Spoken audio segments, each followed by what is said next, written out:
The key turned in the lock, but something felt wrong. I pushed open the front door of the house I'd called home for 26 years, exhausted from another 16-hour day. My feet ached from waiting tables after my full shift at the medical supply company. But I'd done it. The $9,000 cashier's check for Ashley's final semester was processed. My baby sister would graduate nursing school debt-free. Walking down the hallway, I froze. My bedroom door stood wide open, revealing bare walls and empty floor. Everything was gone. My bed dresser, desk clothes, even the curtains. Just vacant space where my life used to be. My mother appeared in the doorway, wine glass in hand, her face cold as winter granite. "Your job is done. Get out!" The crystal shattered at my feet before I could speak. 3 years earlier, I'd been a different person. Marisa Coleman, pre-med student at Northwestern, full academic scholarship, dreams of becoming a pediatric surgeon. Life had mapped itself out beautifully until that October afternoon when everything shifted. "Your father lost his job," my mother, Carolyn, announced over dinner. She sat at the head of our dining table, hands folded, speaking with the measured control of someone delivering a terminal diagnosis. The company eliminated his entire department. 20 years of service means nothing anymore. Ashley, just 18 then, had tears streaming down her face. She'd gotten into the nursing program at Riverside College, a private school with an excellent reputation and a $40,000 annual price tag. "I guess I'll have to go to community college instead," she whispered.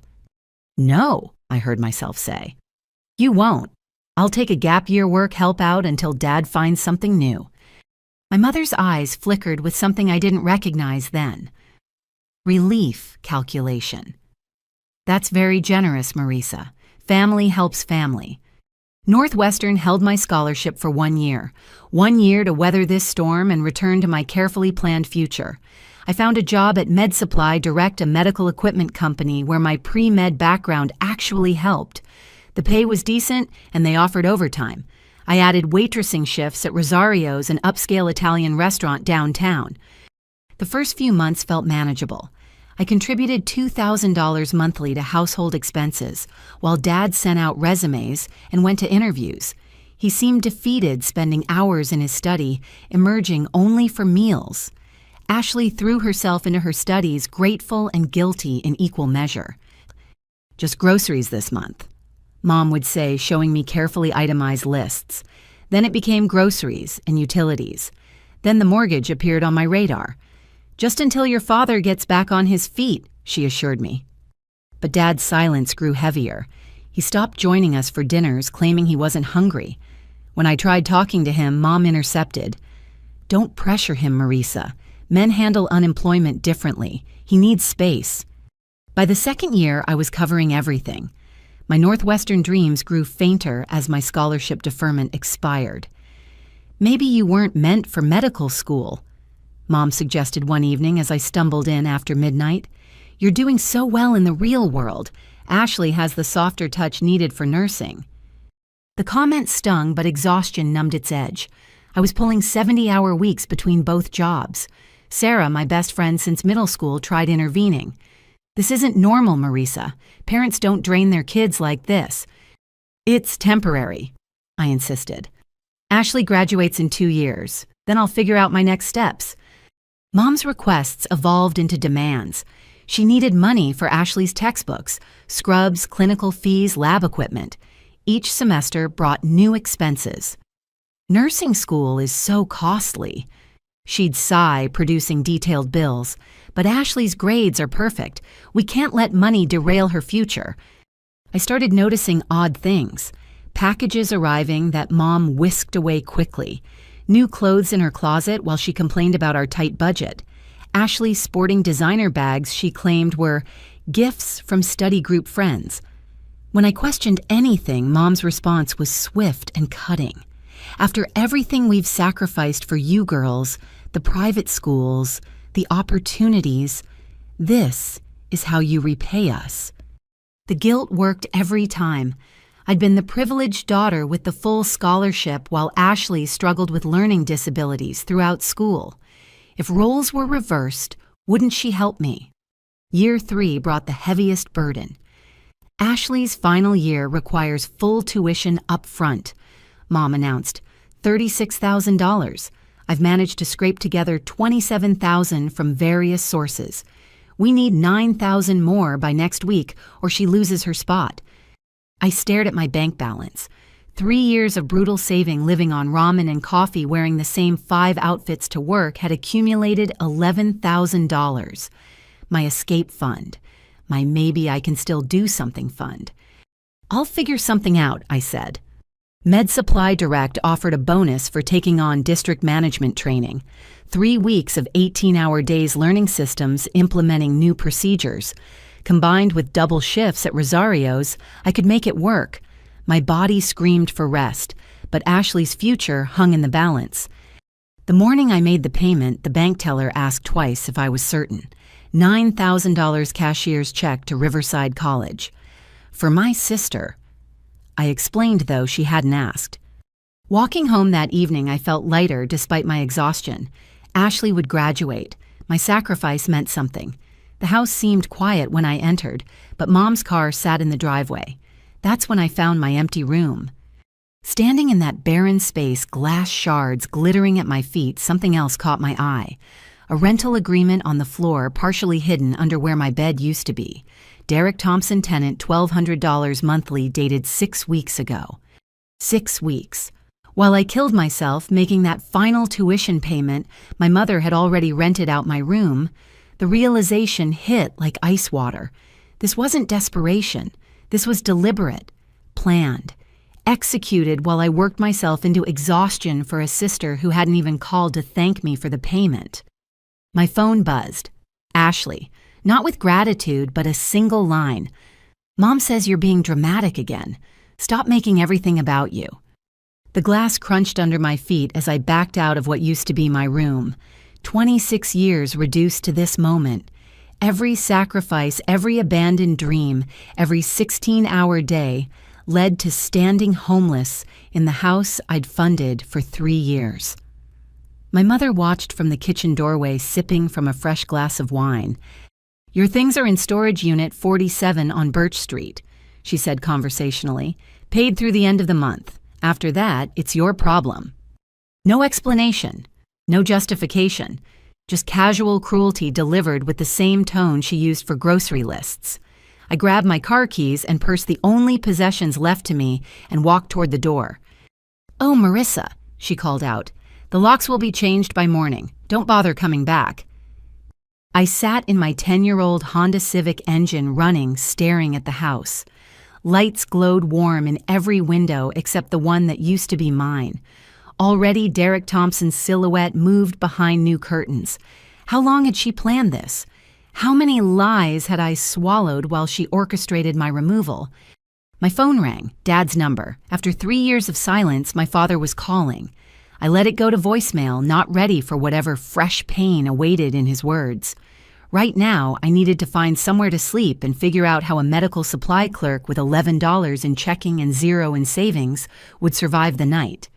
Sarah's apartment complex loomed before me, 15 stories of modest living, where my best friend shared a 1-bedroom with 2 roommates. Pride kept me in the parking lot, engine off, watching residents come and go. My phone showed 17 missed calls from Dad, 3 from Ashley, none from the woman who'd birthed me. The October cold seeped through my car windows. Every possession I owned supposedly sat in storage unit 47, but exhaustion and shock paralyzed my ability to drive there. Instead, I pulled up my banking app, hoping for some mathematical error that would reveal hidden funds. $11.37, 3 years of 70-hour weeks reduced to lunch money. Dad called again. This time, desperation overcame my reluctance. "Marisa, thank God," his voice cracked through the speaker. "I've been trying to reach you for hours. Where are you?" Sitting in my car outside Sarah's building since Mom threw me out. The words tasted bitter. Apparently, my room's been rented for 6 weeks while she collected my paychecks. Silence stretched so long I checked if we'd disconnected. Then he spoke, words tumbling, rapid and raw. "She told you I lost my job. 3 years ago. October. Company eliminated your department after 20 years. I recited the familiar story that justified every sacrifice. Marisa, sweetheart, I need you to listen carefully. I never lost my job. I'm sitting in my apartment right now, been teaching at Jefferson High for 27 years. Never missed a day until your mother filed that restraining order. The parking lot tilted. What restraining order? She claimed I was abusive. Fabricated evidence coached Ashley to support her lies. Judge granted it based on false testimony. I've been legally barred from contacting you girls for 2 years. Only reason I'm calling now is it expired yesterday, and she forgot to renew it. My chest tightened. You're lying. You lived in the study. I saw you depressed, defeated. Think, baby girl, when did you actually see me? Memory fractured and reformed. Those glimpses of him in the study, always from the doorway, never direct interaction. Mom intercepting every attempt at conversation. His absence at dinners explained away. The figure I thought was my unemployed father. Who was it? She hired someone, Dad continued. An actor friend of hers named Paul. Paid him to play me when you were around. I have photos from my private investigator. The real me was across town sending every penny I could through intermediaries, trying to maintain some connection to my daughters. That's insane. Mom wouldn't. Ashley saw you too. Ashley knows the truth. Has for over a year. Your mother bought her silence with promises of a free education and guaranteed inheritance. I'm sorry, baby. I'm so sorry I couldn't protect you. My phone buzzed. Sarah's mother, Janet, texting from an unknown number. Marisa, honey. Sarah told me you're in the parking lot. Come up immediately. I have information from the courthouse you need to see. The elevator ride to the 7th floor felt endless. Sarah waited in the hallway, still in her barista uniform from the coffee shop. Her mother stood beside her holding a manila folder. Mom works in family court records, Sarah explained, guiding me inside. When I told her what happened, she pulled some files. Janet's expression held the careful neutrality of someone who'd seen too much human cruelty in legal documents. Your parents' divorce was finalized 18 months ago. Your mother received the house 70% of assets and $3,500 monthly alimony. $3,500. The number knocked wind from my lungs. She's been collecting $3,500 a month while taking my entire salary. Plus child support for Ashley until she turned 21, Janet added. Another $1,500 monthly. Your father's been paying $5,000 total every month while living in a studio apartment and teaching summer school to make ends meet. Sarah poured tea with shaking hands. There's more Mars. Mom found something else. Janet pulled out another document. The restraining order your father mentioned. Your mother claimed physical abuse, psychological torture threats against her life. She produced photos of Bruce's medical records, even a therapist's statement, all fabricated. The therapist lost her license last year for writing false reports for payment. Your mother was one of 12 clients who paid her for documentation in custody battles. My phone rang. Ashley. Against better judgment, I answered. God, you're so selfish, she launched immediately. One tiny sacrifice and you abandon the whole family. After everything Mom's done for us, she's in tears, Marisa. Absolute tears that her oldest daughter would rather sleep in a car than apologize for her tantrum. Ash, I just found out about the divorce, the alimony. Dad never lost his job. So Mom deserved that money after what he put her through. 25 years of marriage to that man, she earned every penny. Her voice carried Mom's exact inflection, parroting words fed to her. Besides, you owed us. You got the scholarship, the opportunities, the favoritism. Mom just balanced the scales. I gave up medical school for you. Nobody asked you to. You chose to play martyr. Mom saw through it, saw how you needed to be the hero. She gave you what you wanted, a chance to sacrifice for your precious baby sister. Venom dripped through the phone.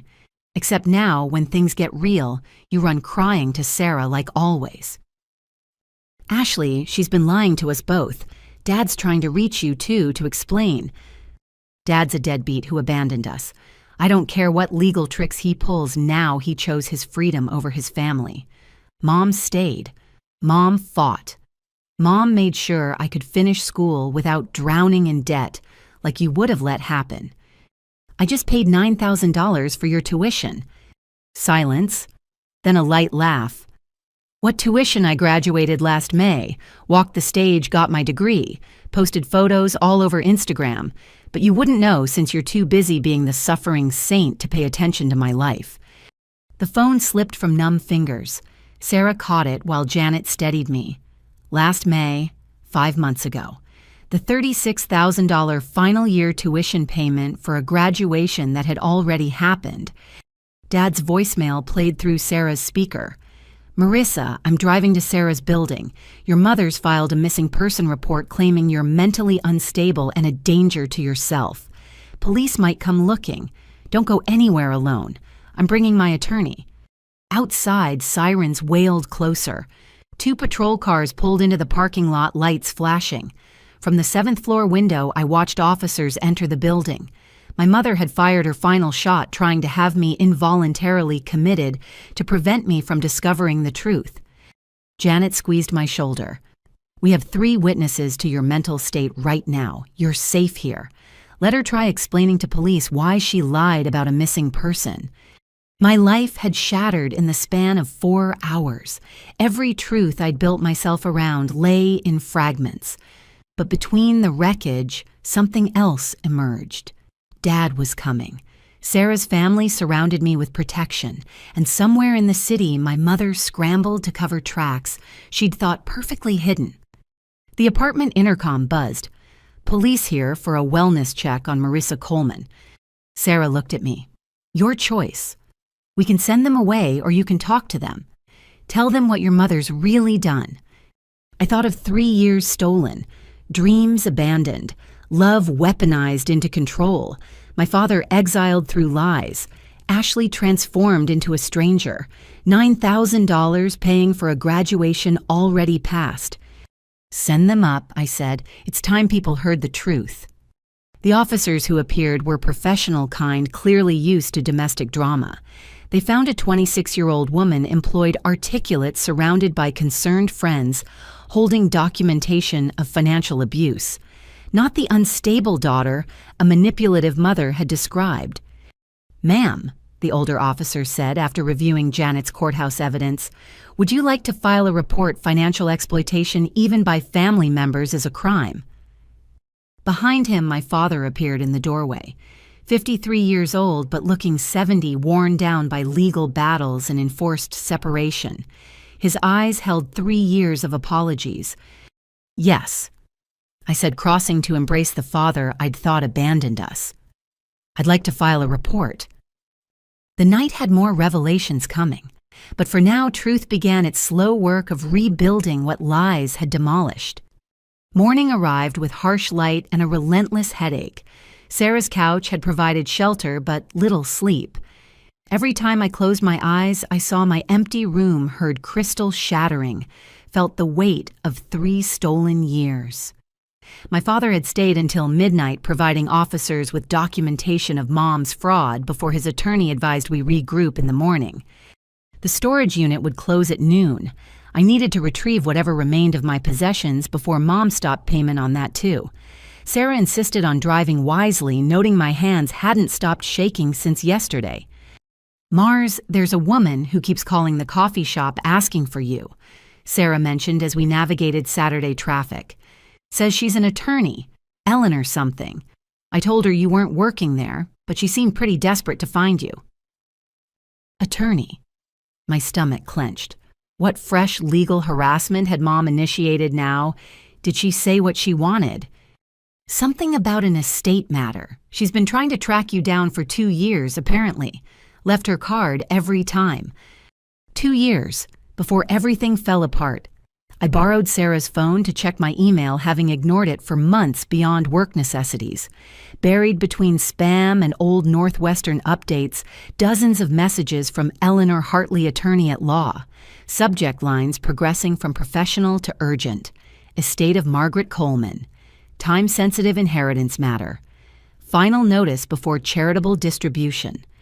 Margaret Coleman, my father's mother, Grandma Maggie, who smelled like lavender and taught me piano before cancer took her during my senior year of high school. The storage facility squatted gray and forbidding on Birch Street. Unit 47 held the remnants of my life boxes, labeled in Mom's precise handwriting furniture, stacked carelessly clothes, crammed in garbage bags. While Sarah helped load what would fit in her car, I called Eleanor Hartley. Marisa Coleman. Thank God. The attorney's voice carried professional relief. I've been searching for you for 26 months. Your grandmother, Margaret Coleman, passed away 2 years ago this December. I know, I was at her funeral. The memory stung. Mom had insisted on a closed casket, minimal service, no gathering afterward. Mom handled all the arrangements. That's where complications began. Your grandmother left a very specific will. She established a trust solely in your name, not your sister's with particular conditions. Your mother has been creative in preventing its execution. My legs weakened. I sat on a dusty box marked Marisa's childhood. What kind of trust? $200,000 liquid assets, plus a rental property in Portland, generating $2,000 monthly income. However, you must claim it before your 27th birthday, or it transfers to various charities. You turn 27 in 6 months. The date had lost meaning in the blur of survival. Your mother knew this. She's been intercepting my letters, having mail forwarded, even hiring someone to impersonate you at several meetings. I have security footage of a young woman claiming to be you, attempting to access the funds. She had remarkably convincing fake identification. Why would Grandma leave money only to me? Eleanor's pause suggested careful word choice. Your grandmother amended her will 3 months before passing. She'd discovered some concerning financial patterns regarding your mother and wanted to protect at least one grandchild. The letter she left for you explains more, but I need to verify your identity in person before releasing it. We arranged to meet Monday morning. Sarah drove while I processed this information. $200,000. Enough to return to school, start over, build the life I'd abandoned. Mom had known this while demanding I sacrifice my future for Ashley's tuition. Back at Sarah's apartment, I began opening boxes from storage. The first contained childhood photos Mom had surprisingly kept. Me at piano recitals, science fairs, honor roll ceremonies. Ashley featured rarely, and when she did, her expression held resentment. How had I missed the jealousy festering even then? The second box stopped my heart. Tax documents meticulously filed. Not mine, but returns Mom had filed claiming me as a dependent while collecting my income. Forms showing charitable donations in my name I'd never made. Applications for credit cards I'd never requested. My social security number weaponized across dozens of documents. Mars. Sarah called from the kitchen. You need to see the news. The local channel featured a somber-faced reporter outside Riverside Community Church. Longtime member Caroline Coleman has been recognized as this year's Mother of the Year for her dedication to single-handedly raising 2 daughters while battling financial hardship. The award comes with a $10,000 grant for continuing education. Mom stood at a podium, tears perfectly placed, accepting an oversized check. I've sacrificed everything for my girls, she told the congregation. When their father abandoned us, leaving us destitute, I promised God I'd see them both through school, no matter the cost. The camera panned to Ashley in the front row, dabbing at dry eyes. Behind her, several elderly church members wiped real tears, probably remembering their own donations to the struggling family. The ceremony concludes tomorrow with a special testimonial service where Mrs. Coleman will share her journey of faith through adversity. The reporter concluded. My phone rang. Dad. Did you see? His voice shook with rage. She's accepting charity while sitting on my alimony and your income. Those people have no idea. They will tomorrow. The decision crystallized instantly. What time is the service? Monday morning arrived with Eleanor Hartley's office providing answers to questions I hadn't known to ask. The attorney, mid-60s with sharp eyes behind designer frames, spread documents across her conference table. "Your grandmother was a shrewd woman," she began. "She hired a private investigator her last year of life. What he uncovered disturbed her greatly." The investigator's report read like a crime novel. Caroline Coleman had systematically drained her mother-in-law's accounts through emotional manipulation and forged checks. Only Grandma's diagnosis prevented filing charges. "She wanted you protected," Eleanor continued. "The trust includes specific language preventing your mother from any access or control. She also left this." The sealed envelope felt heavier than paper should. Grandma's handwriting spelled my name with the same care she'd shown teaching me middle C. Inside her final words, "My dearest Marisa, by now your mother has likely shown her true nature. I'm sorry I couldn't protect you sooner, but shame and hope for change stayed my hand. You have your father's good heart, which makes you vulnerable to those who see kindness as weakness. The money isn't an inheritance, it's armor. Use it to build a life where love isn't conditional on sacrifice. Don't let her steal your light as she tried to steal mine. With all my love, Grandma Maggie." "There's more," Eleanor said gently. "The Portland property has been professionally managed banking rental income. 26 months of rent sits in escrow. Additionally, your grandmother established an education fund specifically for medical school accessible once you re-enroll. How much has my mother tried to steal?" Eleanor pulled out a folder 2 inches thick. 17 attempts at impersonation, forged signatures on 8 documents, 3 fraudulent power of attorney claims, 2 attempts to have you declared mentally incompetent. She's hired 4 different attorneys who withdrew once they understood the trust's ironclad nature. "Can we press charges?" "Absolutely. Fraud, forgery, identity theft for starters. The security footage alone would secure convictions." Eleanor leaned forward. "But I need to warn you, the rental property in Portland. Your mother's been calling the management company, claiming to be you, trying to evict tenants and sell. She's told them you're dead." The room spun slightly. My own mother had declared me dead for money. "We've protected the property, but she's escalating. Last week, she tried to hire someone to contest the will, claiming undue influence. Your grandmother anticipated this. She had 3 psychiatric evaluations confirming mental competency and videotaped her signing with 7 witnesses. I thought of Mom accepting that Mother of the Year award, performing grief and sacrifice while plotting to rob her daughters. Ashley graduating secretly while I paid phantom tuition. Dad exiled through lies, paying support for children he couldn't see. Set up the trust transfer, I decided. Every penny she can't touch is a victory." Eleanor smiled. "Already prepared.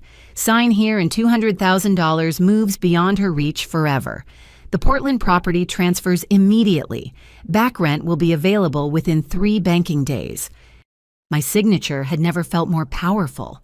With each document signed, chains broke. Mom could perform victim tomorrow at church, but her audience was about to learn the truth about their Mother of the Year. "One more thing," Eleanor added. "Your grandmother left a safety deposit box. She specified you should open it only when ready to fully break from your mother. The key's been in my safe for 2 years." She handed me a small brass key. Whatever Grandma had hidden it waited for the right moment. Tomorrow, when Mom stood before her congregation spinning lies, seemed like perfect timing. "Thank you," I told Eleanor, "for not giving up, for finding me. Your grandmother made me promise. She said you'd need this when the masks finally fell. Looks like she was right." Leaving the office holding documents that proved my worth beyond Mom's calculations, I felt Grandma Maggie's presence. She'd known what I'd refused to see. Love shouldn't cost everything. Family shouldn't require bankruptcy of spirit. Tomorrow, Caroline Coleman would give her testimonial about faith through adversity. She'd have an audience, just not the one she expected. Tuesday morning broke crisp and clear, the kind of October day that made Portland famous. I stood outside Ashley's supposed workplace Serenity Spa and Wellness Center, holding a manila folder of questions that needed answers. According to her LinkedIn, she worked here part-time while finishing her nursing degree. According to reality, she'd graduated 5 months ago.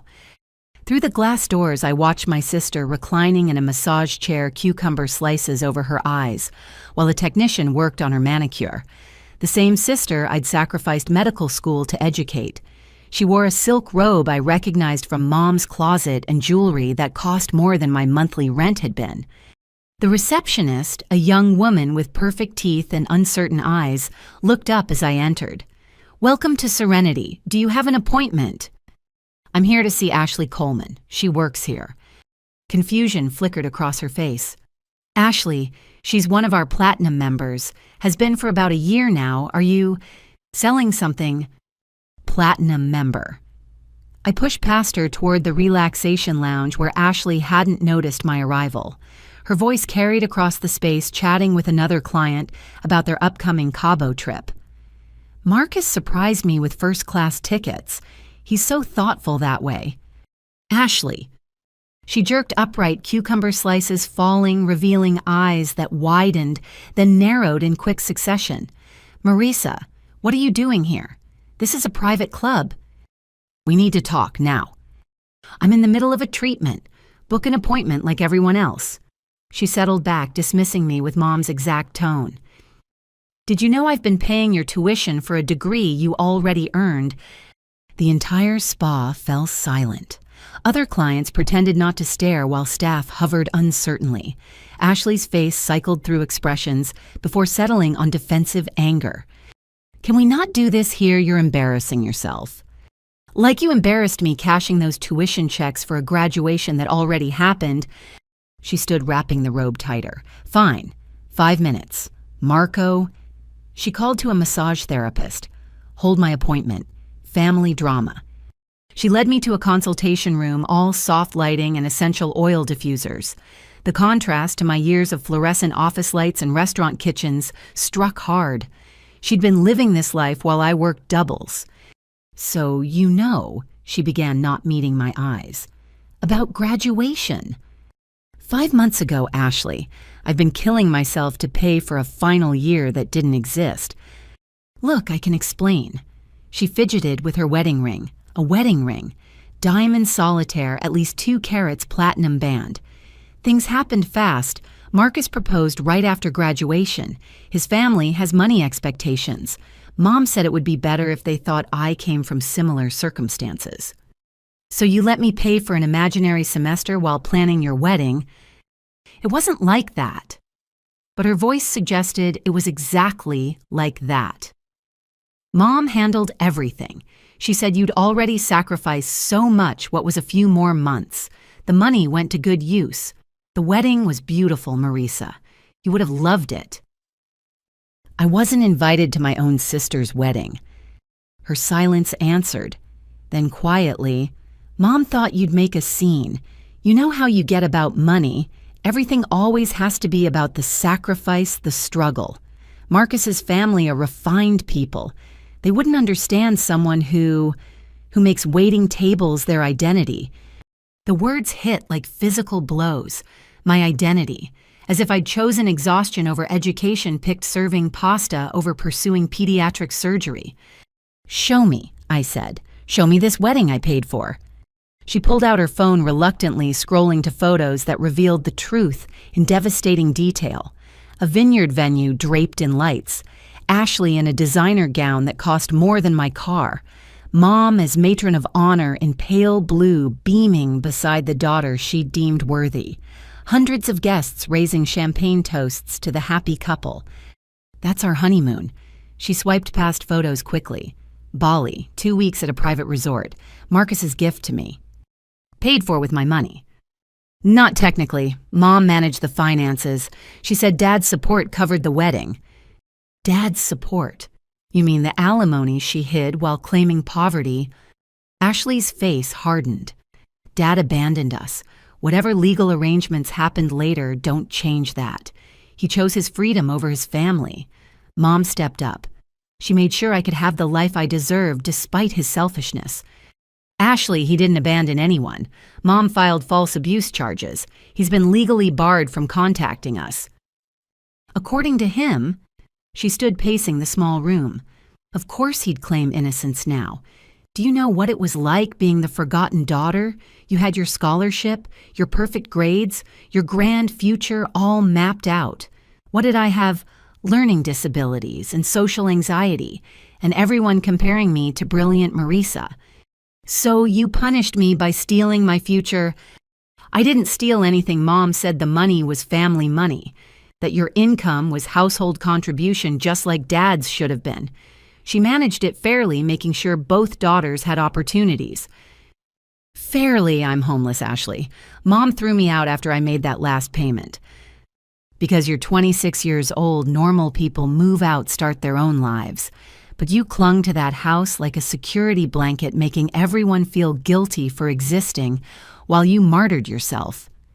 She rented my room 6 weeks ago while still taking my money. So, did you pay rent? No. Did you contribute equally to household expenses based on your income? No. Mom subsidized your life for years. A few weeks of overlap hardly compares. The delusion ran so deep I couldn't find bottom. In Ashley's mind, twisted by Mom's manipulation, I was the parasite despite funding their lifestyle. Tell me about Marcus. I shifted tactics. How did you meet? Her expression softened. At the country club. His family has a membership. Mom took me as a guest last summer, said it was important to circulate in the right circles for my nursing career. Which country club? Westfield. Very exclusive. Mom knows someone on the board who sponsored us. She pulled up more photos. This is Marcus's family home. His father owns a development company. They think I'm perfect for Marcus because I come from a good family facing temporary setbacks. Mom told them about Dad's job loss, how we rallied together, supported each other through hardship. Every lie built on my truth, my sacrifice repackaged as collective family strength. What does Marcus think you do with your time? I'm taking a break before starting my nursing career. His mother actually prefers I don't work. She's very traditional about family roles. Ashley's phone buzzed. That's him now. We're having lunch at the club. Must be nice lunching at clubs while I slept in my car. Oh, please. Sarah's parents would never let you sleep in a car.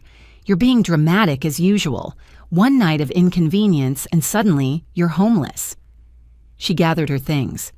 I need to go. Marcus doesn't like to be kept waiting. Ashley, one more thing. I pulled out Eleanor's business card. This attorney's been trying to reach me about Grandma's estate. Did you know she left me an inheritance? My sister's face went completely still. What inheritance? $200,000, plus a rental property. Mom's been trying to steal it for 2 years. That's impossible. Grandma died broke. Mom had to pay for the funeral herself. She told me. Ashley trailed off, pieces clicking visibly. She said Grandma left everything to charity, that she'd been manipulated in her final days to cut out family. She left it to me specifically, with ironclad protections against Mom accessing it. Ashley sank into a chair. For the first time since I'd arrived, she looked young, uncertain. Mom said Grandma turned against us, that she'd become paranoid cruel. That's why we had such a small funeral, no gathering. Mom said Grandma didn't want us there at the end. Did you ever try to visit her? Mom said she refused to see us, said terrible things about the family. I sent cards, but... Understanding dawned horribly. She never got them, did she? Probably not.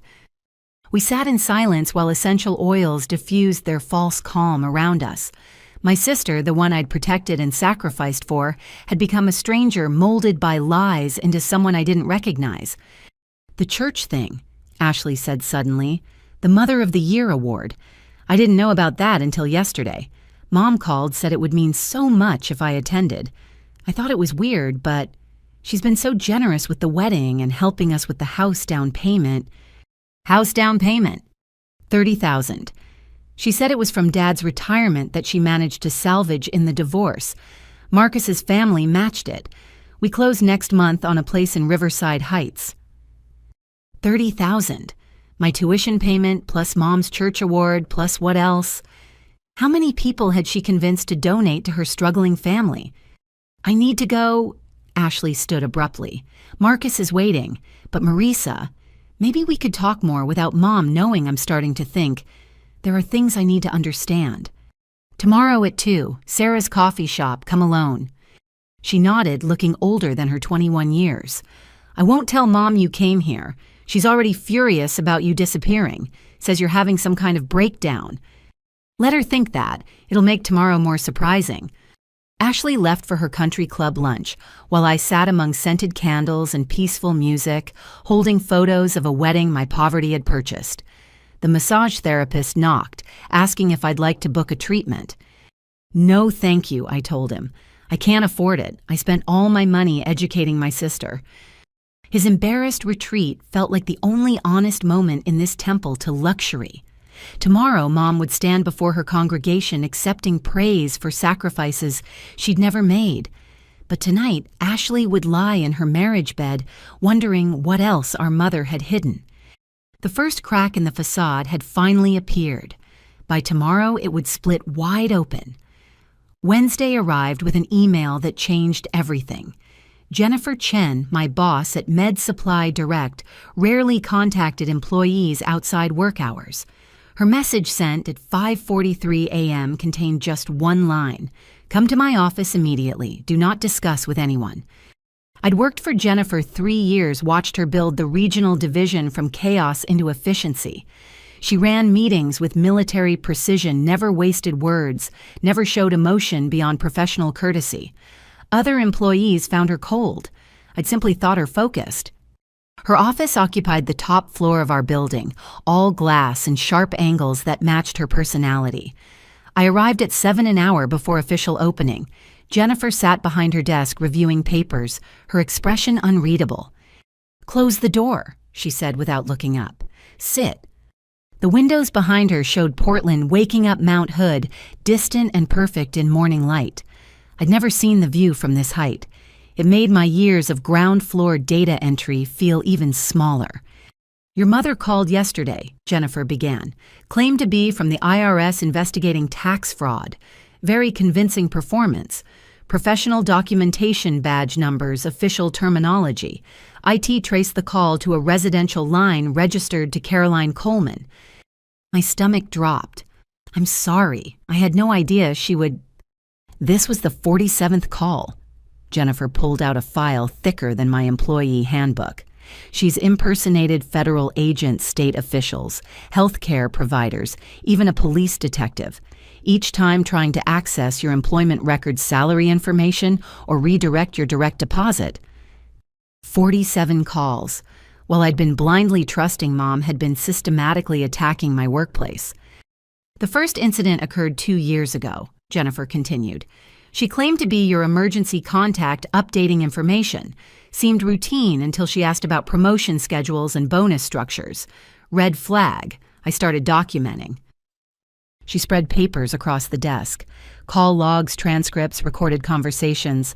My mother's voice coming through speakers claiming various false identities, always circling back to money. Last month, she attempted something more ambitious.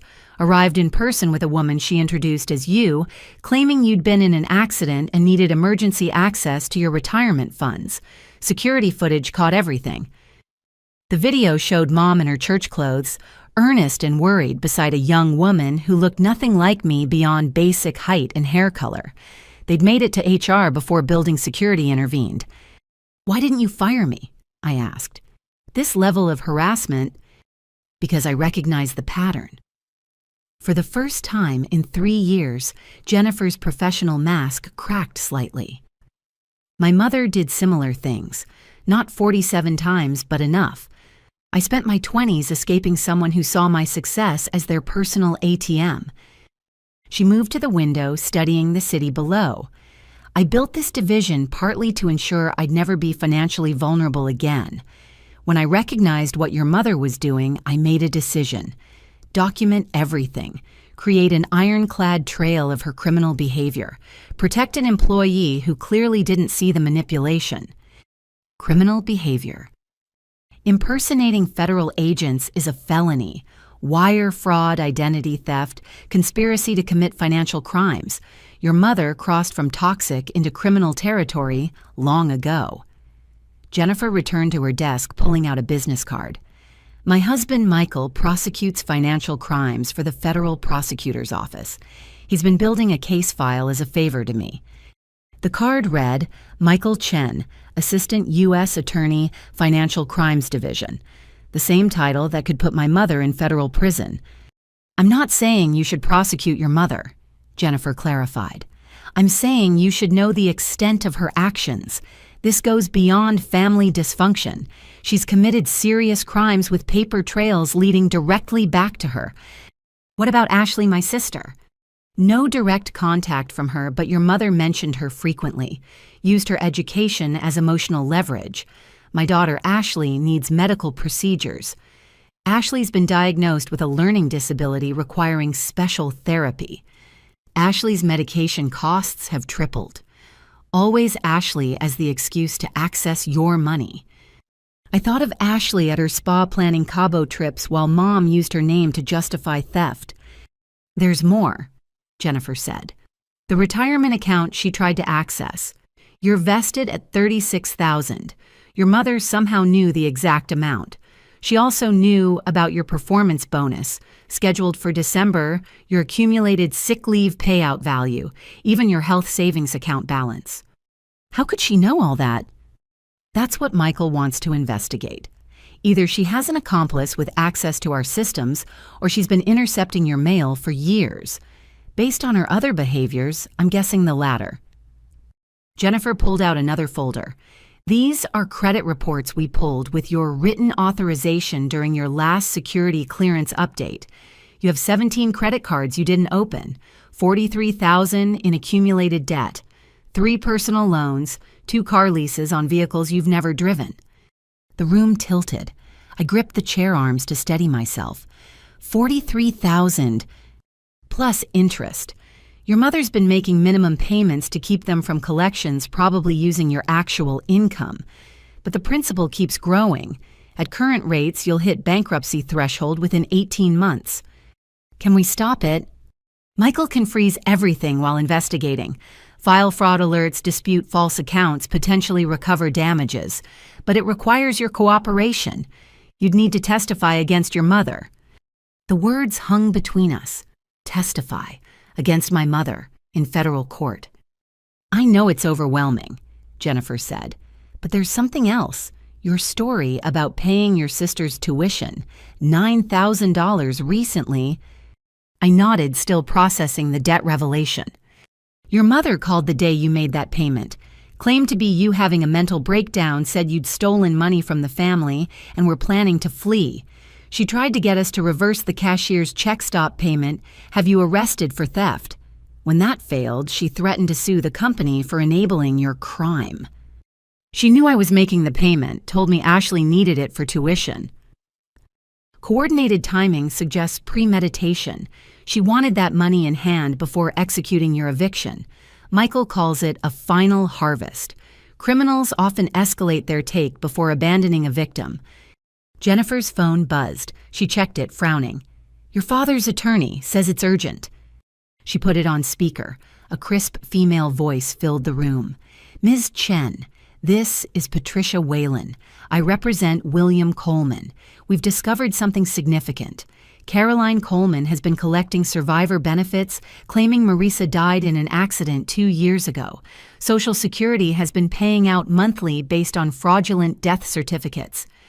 The revelations kept coming like waves, each one larger than the last. My own mother had declared me dead to collect government benefits. We'll need Marisa's cooperation to prove she's alive and prosecute the fraud, the attorney continued. But this pushes Caroline's crimes into federal mandatory minimum territory. She's looking at 10 to 15 years. After the call ended, Jennifer studied me carefully. You don't have to decide today. But tomorrow's her church performance. Might be the perfect time to serve papers if you choose that route. You'll be there? With Michael and a small team. Your father's attorney will have state charges ready. Federal prosecutors will have their warrants. All we need is your word. I thought about 26 years of manipulation, 3 years of sacrificed dreams, 43,000 in fraudulent debt, my grandmother's stolen last months, my father's exile, Ashley's corruption, my own supposed death turned profitable. I'll testify, I said, about everything. Jennifer nodded, returning to her professional demeanor. Take the rest of the week off. You'll need time to process and prepare. HR will code it as paid administrative leave for family emergency.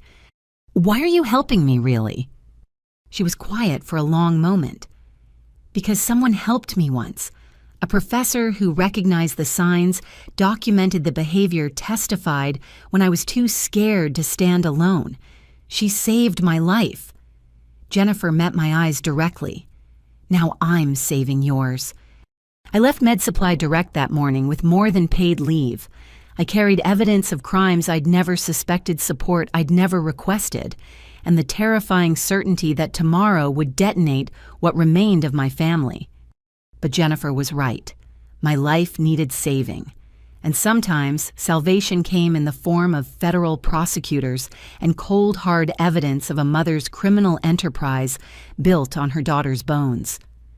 Riverside Community Church stood like a beacon of respectability on Madison Avenue, its white columns and manicured gardens suggesting prosperity and peace. 300 of Portland's faithful gathered every Sunday in its sanctuary, but today was special.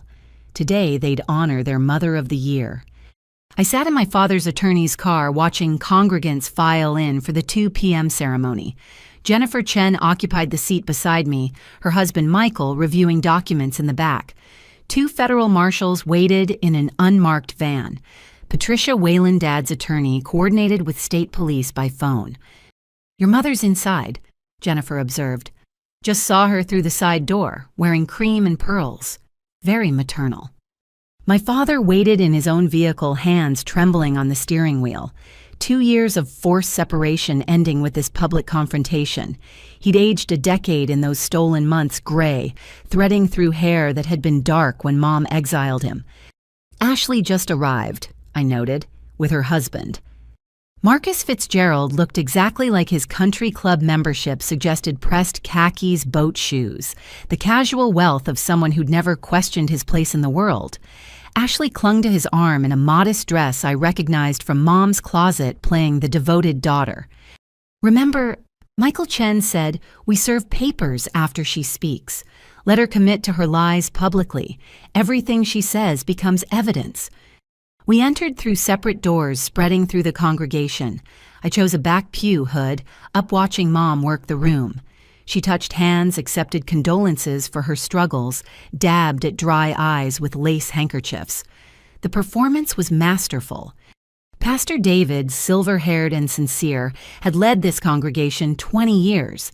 He'd counseled my family through supposed crises, never suspecting the fiction he'd been sold.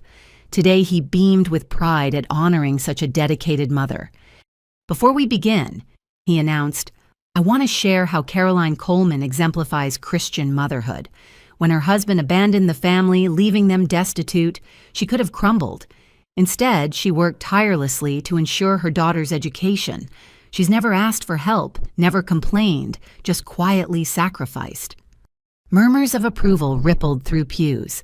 Several elderly women wiped tears, remembering their own struggles. They had no idea their donations had funded Ashley's wedding and Mom's comfortable life. Caroline asked that we not mention the financial component of today's award. Pastor David continued, but I must share that several anonymous donors have contributed an additional $20,000 to help with Ashley's final medical school expenses. Medical school. The lie had evolved. Ashley shifted uncomfortably while Mom pressed hands to her heart in overwhelmed gratitude. I wondered if my sister knew about this escalation or if Mom had surprised her, too. The ceremony began with hymns about perseverance and faith. Mom sang loudly, lifting hands in practiced worship. When invited to speak, she approached the podium with careful steps, suggesting the weight of her burdens. My dear church family. She began voice-catching perfectly. I never imagined standing here. These past 3 years have tested every fiber of my faith. When William left us taking his income and abandoning his responsibilities, I thought we'd lose everything. My father's jaw clenched 3 rows ahead. Patricia placed a restraining hand on his arm. "But God provides," Mom continued. "He gave me strength to work multiple jobs, wisdom to manage our meager resources, and 2 daughters who understood sacrifice. My eldest, Marisa, despite her challenges, contributed what she could before her recent breakdown. We pray for her recovery daily." Challenges, breakdown. I felt Jennifer's hand squeeze mine in warning. Not yet. My youngest, Ashley, has bloomed despite adversity. Top of her nursing class, now preparing for medical school. She married a wonderful man who understands our family's values of hard work and determination. Marcus preened at the mention while Ashley studied her manicured nails. Around us, the congregation absorbed every word, painting my mother as a saint. I've learned that single motherhood isn't about what you lack, but what you build. Every overtime shift, every skipped meal, so my girls could eat every night spent mending clothes instead of buying new, every sacrifice brought us closer to God's plan. The irony of her designer dress and fresh salon styling seemed lost on the audience. They saw what she'd trained them to see: a struggling mother triumphant through faith. Some nights, her voice dropped to intimate levels. I counted pennies for gas money, chose between electricity and groceries. But watching Ashley walk across that stage with her nursing degree, knowing Marisa had found her path despite limitations, made every hardship worthwhile. "That's enough," I said, standing. 300 heads turned. Mom's expression cycled through confusion rage and back to confused maternal concern. "Marisa, sweetheart, you came. Everyone, my daughter is here. She's been struggling with mental health issues, but I've been struggling with a lying, thieving mother." My voice carried clear across the sanctuary. "Every word you just spoke is false." Gasps rippled through pews.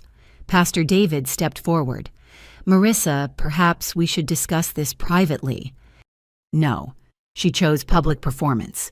She gets public truth. I walked toward the front, Jennifer and Michael flanking me. "Dad never abandoned us. You filed false abuse charges and got a restraining order based on lies. He's been paying you $5,000 monthly in alimony and child support while you told us he left us destitute." "She's confused," Mom appealed to the audience. "Her recent breakdown—" "The only breakdown is your criminal enterprise." Patricia Whalen stood holding documents. "William Coleman has been teaching at Jefferson High for 27 years. Never missed a day except when illegally barred from seeing his children." Dad rose, slowly facing the congregation he'd been excluded from. "I never abandoned my family. Caroline stole them through legal manipulation and lies." "These are very serious accusations," Pastor David intervened. "Perhaps we should—" "I graduated 5 months ago," Ashley announced, suddenly standing beside Marcus.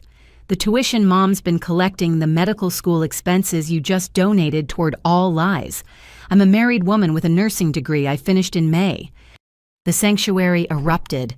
Elderly donors demanded explanations. Finance committee members called for audits. Mom gripped the podium mask, slipping. "They're confused, manipulated. Someone's poisoned them against me."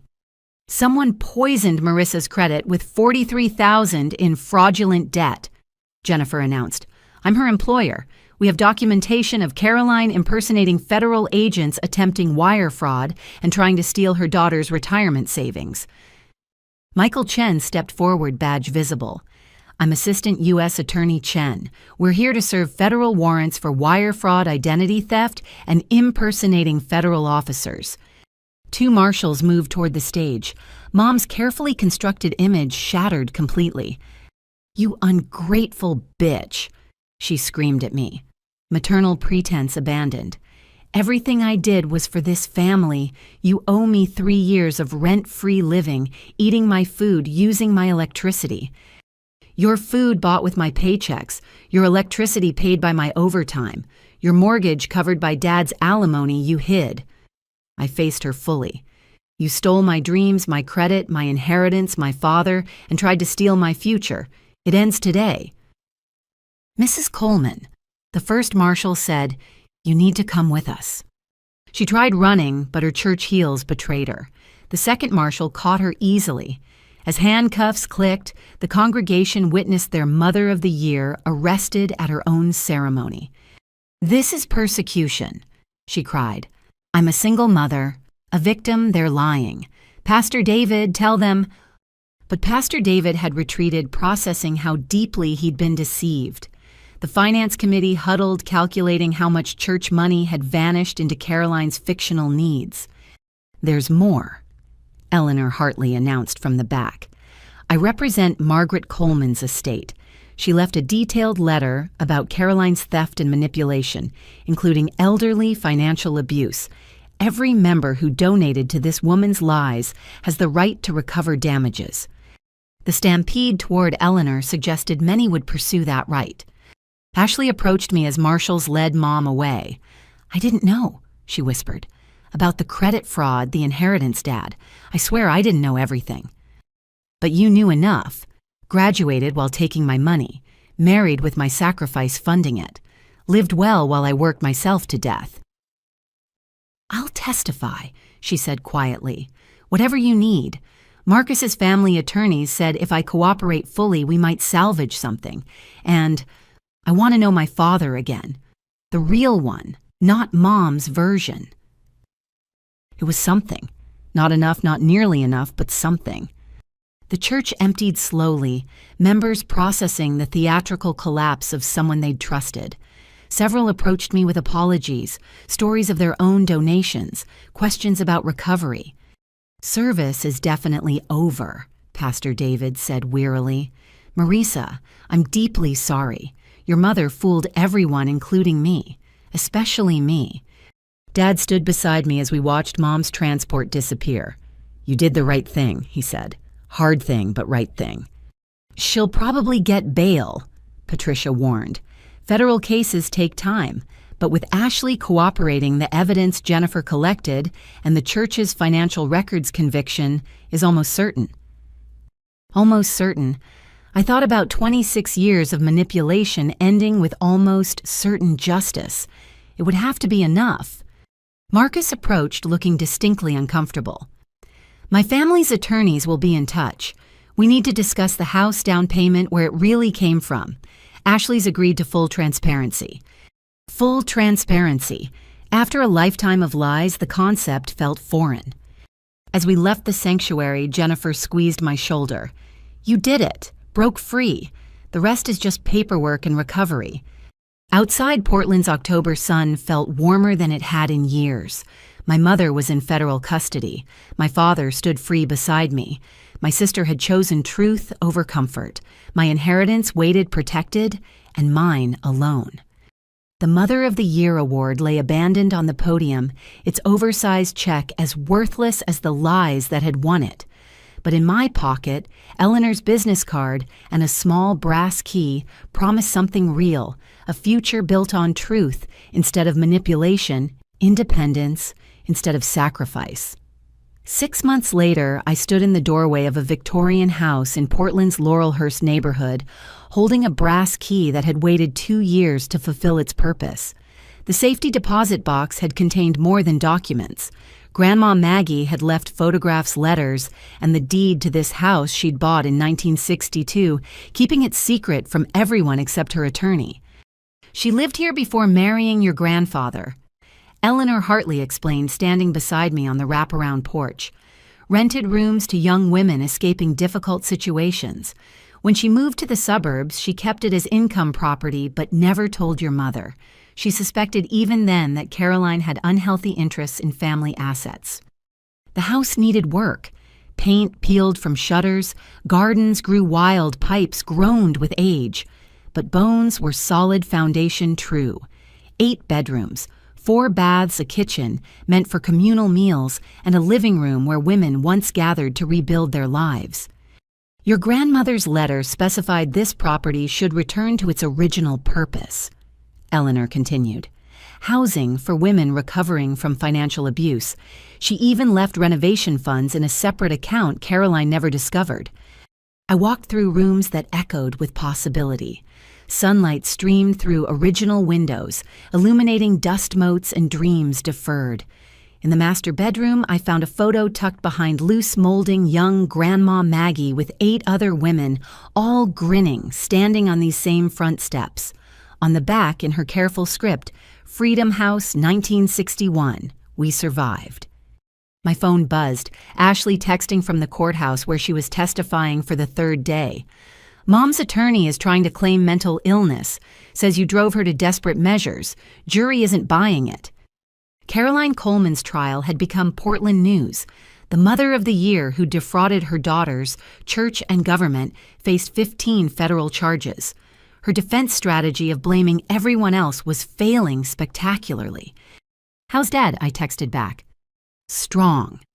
His testimony yesterday made jurors cry. 27 years of teaching, never missed a day except when she legally barred him from his own children.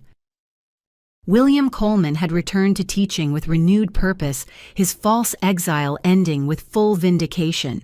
The school district, mortified by their failure to investigate his absence, claims had promoted him to department head with back pay for emotional damages.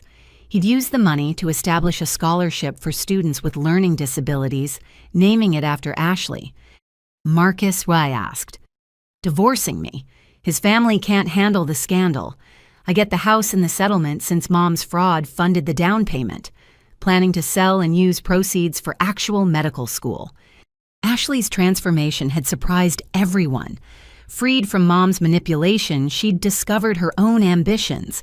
The girl who'd coasted on my sacrifice was working double shifts at the hospital, studying for MCATs, building a life earned rather than stolen. "Jury's back," she texted. "Verdict soon." I sat on the porch steps where Grandma once welcomed desperate women. Jennifer Chen had helped me design the renovation plans.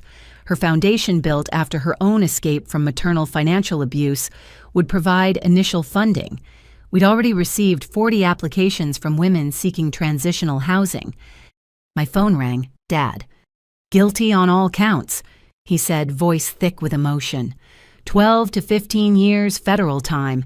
State charges still pending. She'll be near 70 when she gets out. I should have felt something. Joy, vindication, sorrow for the mother I'd never really had. Instead, just relief. Clean, simple relief that it was over. "You okay?" Dad asked. "I'm at Grandma's house, the secret one, planning where to put the commercial kitchen for residents to share meals. She'd love that.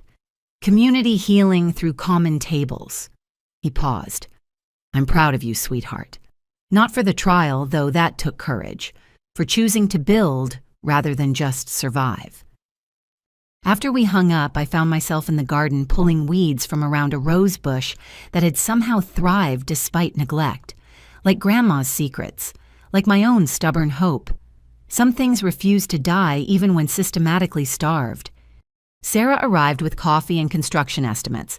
"So this is Freedom House 2.0. Maggie's place," I corrected.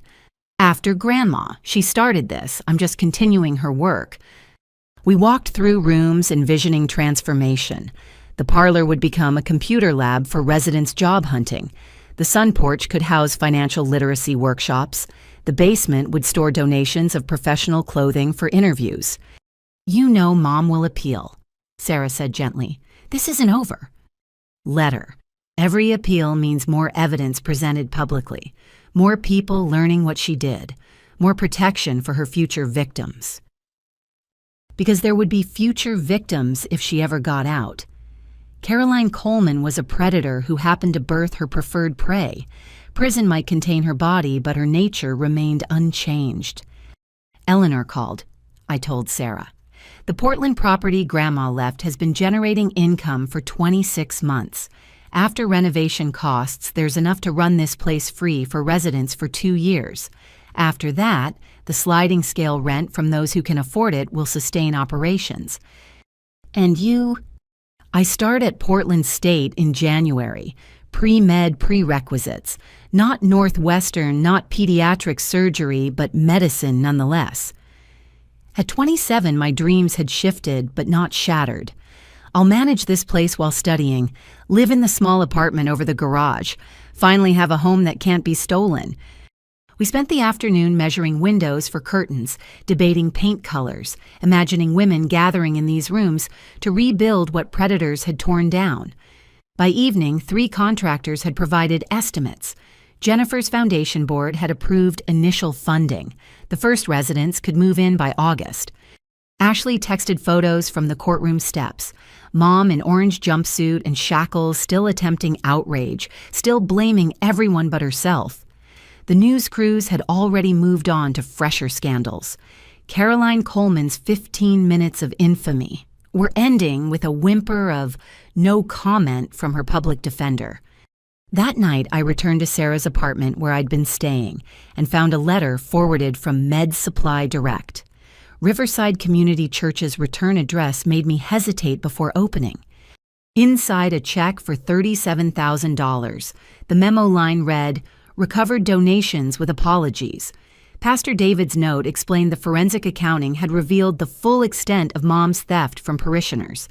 This represented my portion of recovered funds, with more possibly coming as the investigation continued. I stared at the number. $37,000. Less than my fraudulent credit debt, but more than I'd ever held at once. Money given in faith to help a struggling family, stolen by a mother who'd monetized her children's existence.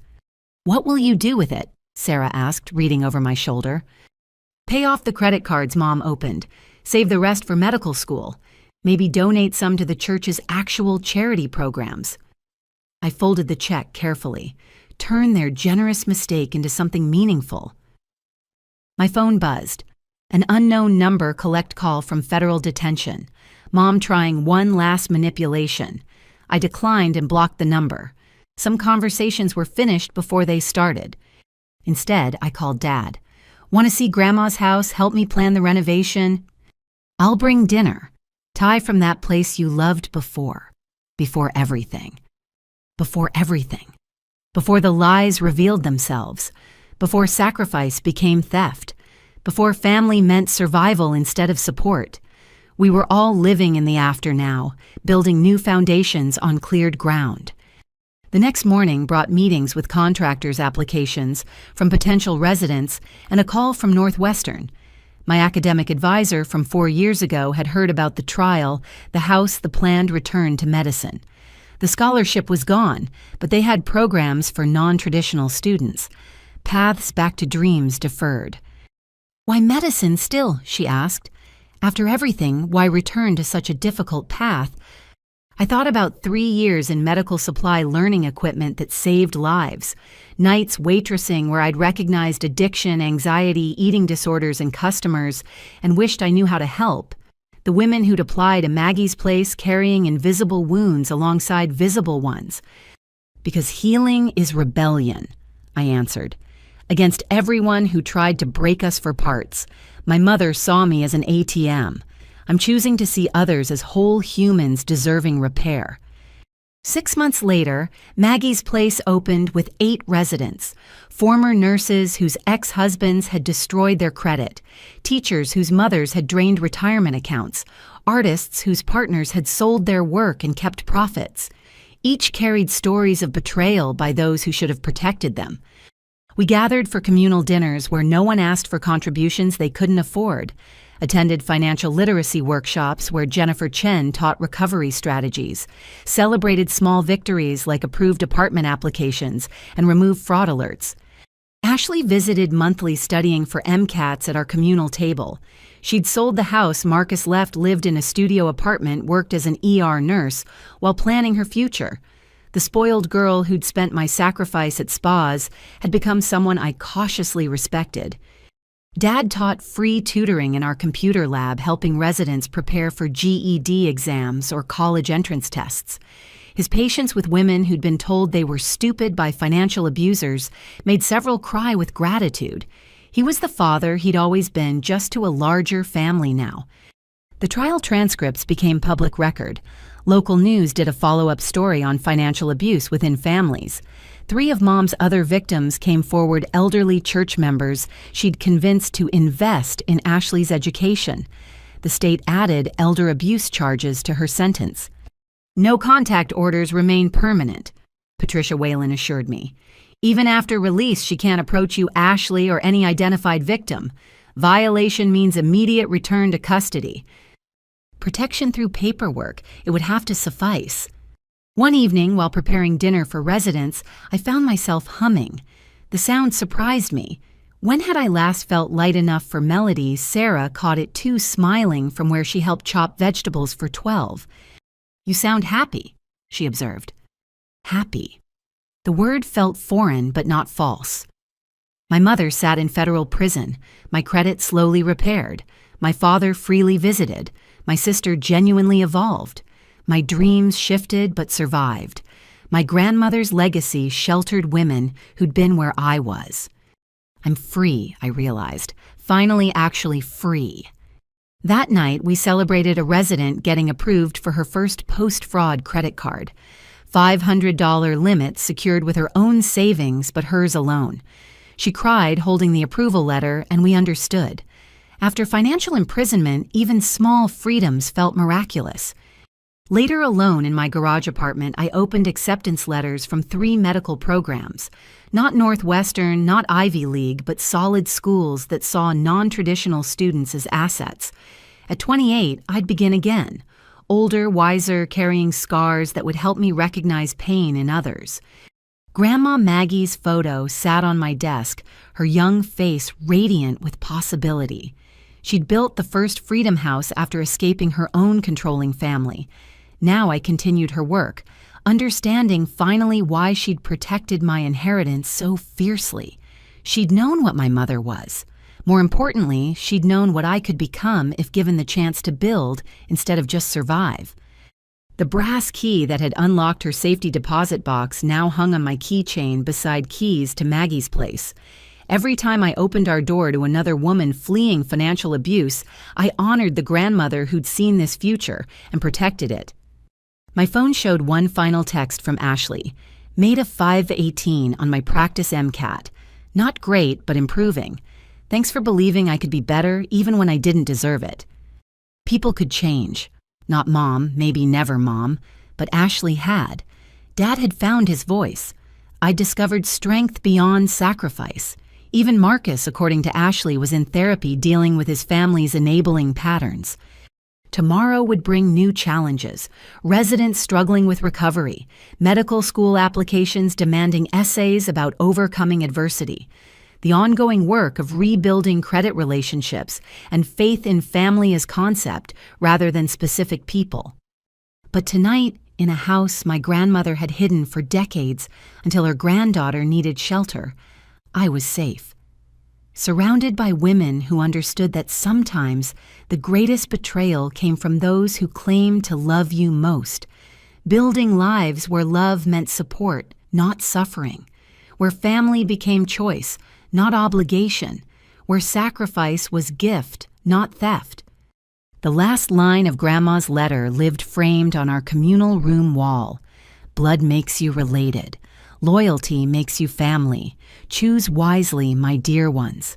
Choose those who see your light as illumination, not fuel. 15 women now lived by those words, myself included. And somewhere in federal prison wearing orange instead of church pearls, my mother learned that daughters were not possessions to be drained, but people who could choose their own definitions of family. I chose freedom. I chose healing. I chose the family that gathered around communal tables, sharing meals and hope. I chose the father who'd fought legal battles to return. I chose the sister slowly earning trust through actions. I chose the grandmother whose foresight provided shelter. Most importantly, I chose myself, worth more than my earning potential, valuable beyond my sacrifice, deserving of dreams that belong to me alone. Have you ever had to rebuild your life after family financial betrayal? How did you find the strength to trust again while protecting yourself? What would you do if you discovered the person you'd sacrificed everything for had orchestrated your downfall from the beginning? Share your thoughts in the comments below. Your story might help someone recognize their own situation before it's too late. Like and subscribe if this story resonated with you, and share it with anyone who needs to hear that survival is possible. Recovery is real, and sometimes the best revenge is building a life they said you'd never have. Thank you for listening to my journey from sacrifice to strength. May you find your own freedom from those who would drain your light, and may you build something beautiful from the ashes of what they burned. Until next time, remember, you are not responsible for filling anyone else's emptiness with your essence. You are whole, complete, and deserving of relationships that nurture rather than consume. Take care of yourselves, dear ones. You're worth it.